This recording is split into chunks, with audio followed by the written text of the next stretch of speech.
Hello, I'm Eran Hersh. I'm a DJ producer from Miami. I started my career at a very young age of the age of 13.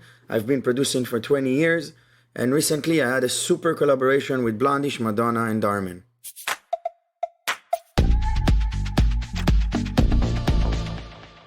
I started to collect records at a very young age, at the age of 13. My father owned a club in Israel.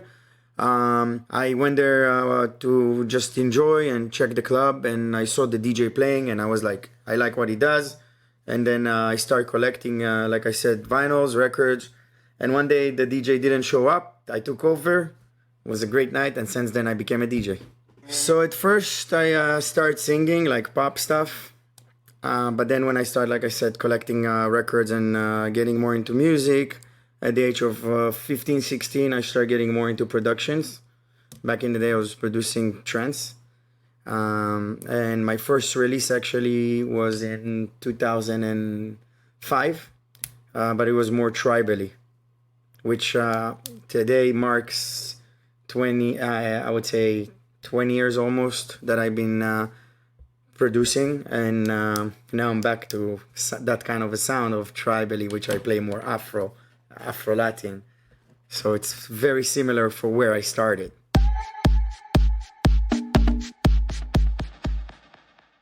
So I can listen to any kind of music.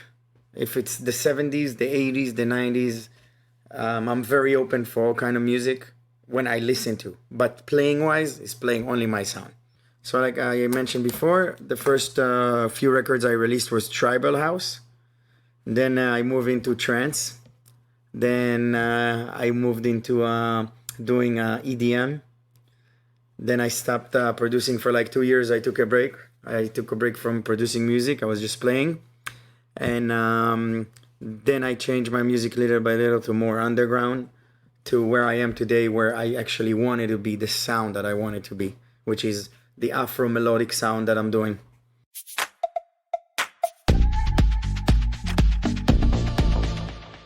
My first inspiration was Tiesto. I first saw Tiesto when I was 17 in Jerusalem. And then I knew for sure I wanted to become a DJ. Yeah, before that I was just doing it as a fun. And then I started listening to In Search of Sunrise compilation CDs that he was releasing back then. And since then I've been inspired by that. Even till today, sometimes I listen to those CDs. Example, In Search of Sunrise 4, 5, even the second one, to get inspired to what I put out today.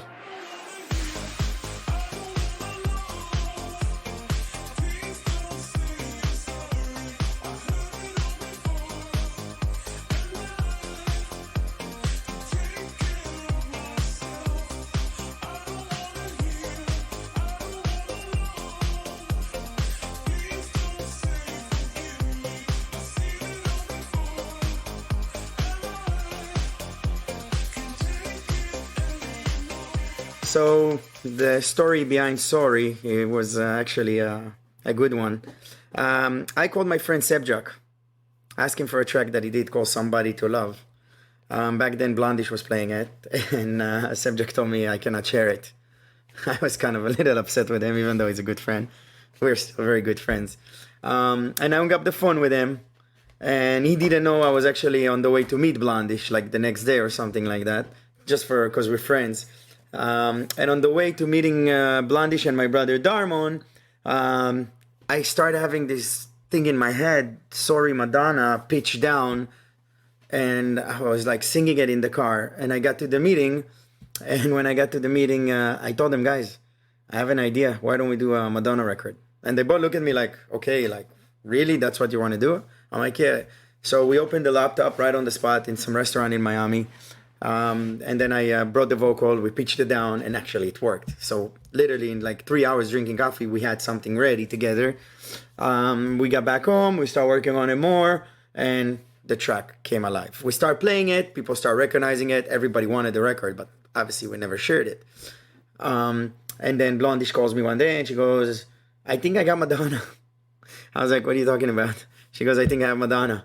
And then all the teams got together, my management, Blondish management, and Madonna heard the record through mutual friends that we have, and she loved it, and the rest is history. Now we have a collab with Madonna. DJ for me is a performer, is a talent, it's a job, and you got to take it very serious. If you really want to be a DJ and this is what you like and it's in your blood, you got to work hard. Never give up. Keep working. Keep pushing. Don't stop. And the worst is don't get your ego. Don't get cocky. Don't think you're the best.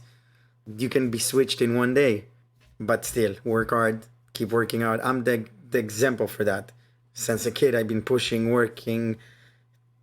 everything I can, give everything I can. I gave up on many things. I sacrificed many things just to become more and more into that and to get success. And it works. If you work hard, it works.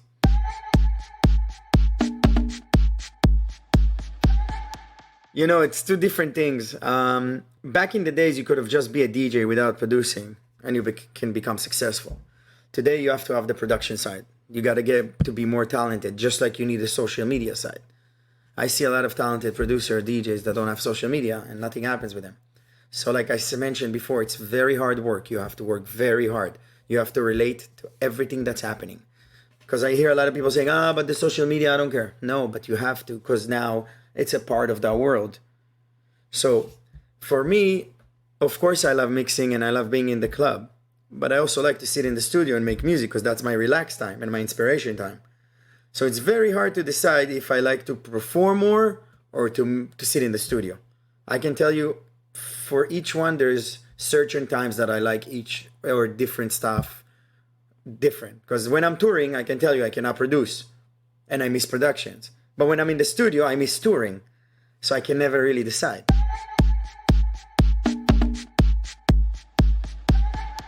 So I played drums. I played piano. Right now, obviously, I don't play the drums or piano. I use the MIDI, which makes it a little bit easier. And then I used to sing, like I mentioned. So I was singing with a little bit of piano. But that's long gone. I'll tell you a secret about me. You don't need to play an instrument to become a producer. Example, me, I don't know how to read or write music. It's all in the program. So if you ask me do, re, mi, fa, sol, I look at you be like, I'm not Beethoven. I'm like, I don't know. I just don't know how to read it or write it. But if I'm sitting in front of the computer with the MIDI, I can actually write everything I want on the program.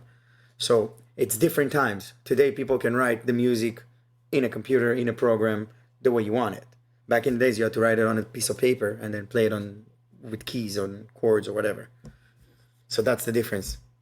So for me, it's easier to just stare on the screen.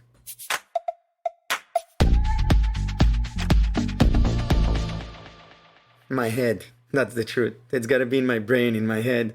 A lot of the music I make starts here. It's like, I will tell you, like I'll walk in the street and then hear a melody and then run home to just, or the laptop, wherever, and just start it or record it on my phone. So I remember it for later. Like example, Ale Ale started like that. Sorry started like that. My new one, Feliz, that was just released, started like that. It was a guitar that I was inspired from ATB, Fields of Love. He did use this sort of, classic guitar with the string, and I literally just came and I thought about it, and I'm like, why don't we just change it and now do something a little different, more Afro-ish, more fun, more Latin, and it ended up working. So most stuff that I do is in my brain, just ideas that I have.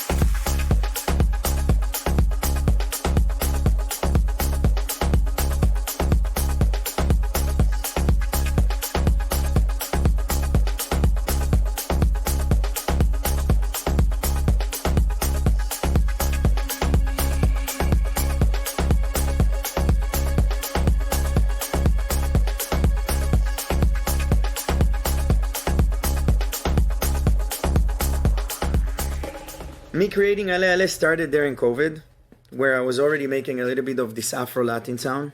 Ale Ale has a lot of emotions because we were in lockdown.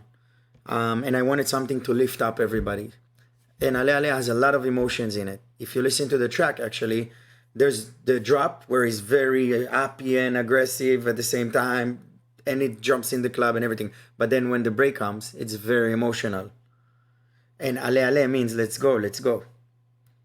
So the whole creation behind it was, I think I was in a lot of emotions, being locked down, and that's what came out of it.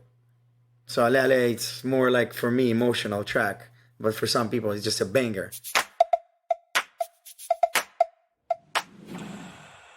My biggest advice for new up-and-coming producers, also for producers, also for new DJs or DJs that are out there that want to make it.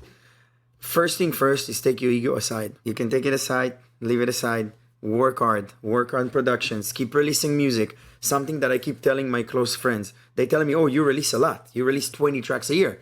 And I keep telling them, some of them doesn't sound good to me, right? I still in the studio and I'm like, okay, it's not the best. But for someone else, it might be sounding the best track ever. And I can tell you some of my productions that were success that I didn't even like. I didn't even play my sets. Became super big. Everybody playing them. And then I was like, oh, wait, so it is good. So a lot of producers, what they do, they make a song and they just leave it in the computer, in the box, and it's dead. No, don't do that. Release the record, even though you're not sure if it's good. And you don't think it's good, someone else will like it. It's just like choosing a pair of shoes. You gonna like Louis Vuitton shoes. I like Nikes, right? But I created Louis Vuitton. But I still like Nikes. It's the same when it comes to music. You might not like your own track, but someone else will.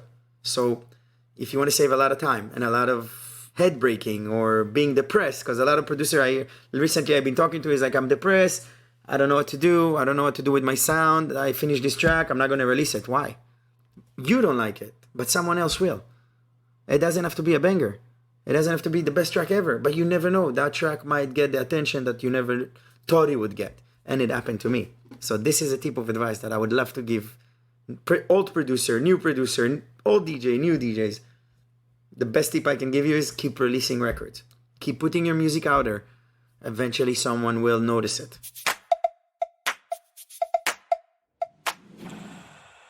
The industry is in a good direction. I see right now the music growing, especially for the Afro sound. I hear a lot of people saying Afro is dead. That kind of Latin is dead. It's not. It's growing because if you travel the world like I do, or you're a traveler, or you go to in the summer to Europe or even the US, every restaurant, every club, every dance club, they play that kind of sound. You'll be surprised how big it is. It's probably now the biggest genre because people tell me, no, but in festivals you only hear EDM because festivals like to push for the young kids. So of course they're pushing EDM. But the Afro sound, Latin sound is more for grown-ups. I'm not saying it's not for the youngers as well. It is. But if you notice, go to Paris or you guys in Paris, any restaurant you're going to go, you're going to hear that sound. Most likely, 10 out of 10 restaurants you're going to go in Paris, like, the fancy one, the good one that have a DJ. Buddha Bar, Misco, Manco. I can give you a few examples out of my hand. They play that kind of sound of the Afro sound. Same thing in Germany. Same thing in Sweden. Same thing in Tel Aviv. And it's just growing and growing. And I see it, I feel in the next 2-3 years, it's probably going to be the top genre.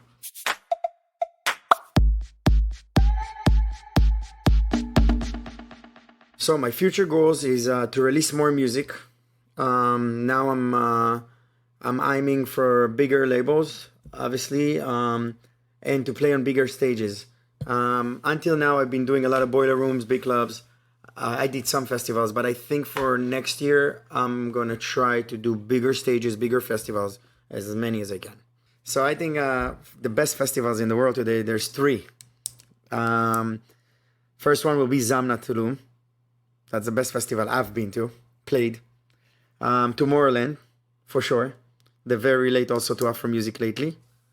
And the next one will be EDC Las Vegas. I've been to EDC and I played EDC 3 times. Insane festivals. And that's coming from a guy that lives in Miami, that we have Ultra Music Festival, but Ultra doesn't relate for any of this music. So I see the lineup, great DJs, but I feel that Ultra need to step up. They need to start understanding that there's a big genre here that can bring a lot of attention. Again, I don't know who does the festival or booking, but that's why the other festivals are way bigger than any other festivals. Burning Man is another level. I was thinking to go this year, didn't happen. Hopefully, I'll get the chance to go and play Burning Man next year. Burning Man is not a festival. Burning Man is an art. It's like something different. This is not a festival. It's an art. It's something that was created from art. Get people together. Again, people sleep there for a few days. It's different. Festival that we're talking about is you going there for 2-3 days having fun. Here you're talking about a few days sleeping in a caravan or in an RV, partying with your friends, seeing some crazy art, seeing the sunsets, the sunrise in a desert.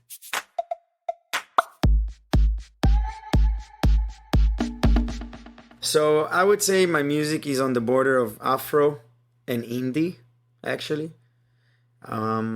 Mostly Afro-Latin. So I was born in Israel, but I grew up all my life in the US. So when you're listening to my music, it has the Israeli Middle Eastern type of a feel, but also other feelings from, or other sounds that I'm creating being inspired. And that's why I grew up in Miami, so it's bringing also the Latin sound combining together.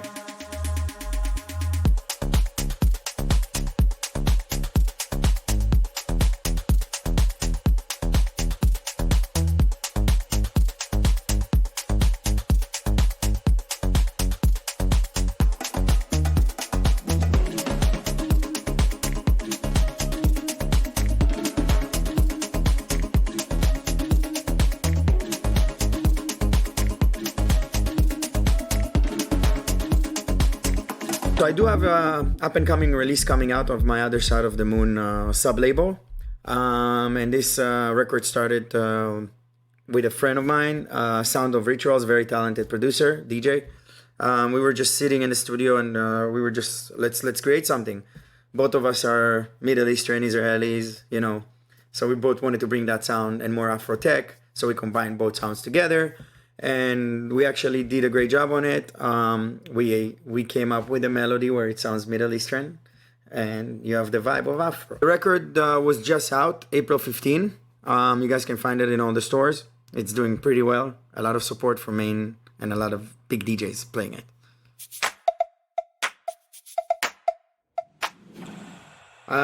So one of them is my record that was released last month, Feliz.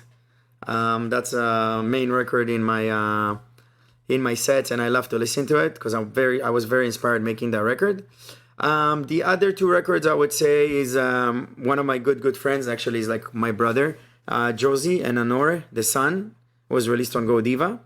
Another record that I can recommend for everybody to listen, and I played in some of my set as well, is Nico the Andrea Themba, Disappear, the Andrea Olivia remix. Actually, my brother Darmon was involved in that project, and that's why I feel related to that record. I also like my brother record, Ellora, which was also a big success. Darmon did it with Bauer, and they released it on a Memes label a couple of months ago. Reached to #1 on Beatport Afro House. Big record. Recommend to everybody to check it out.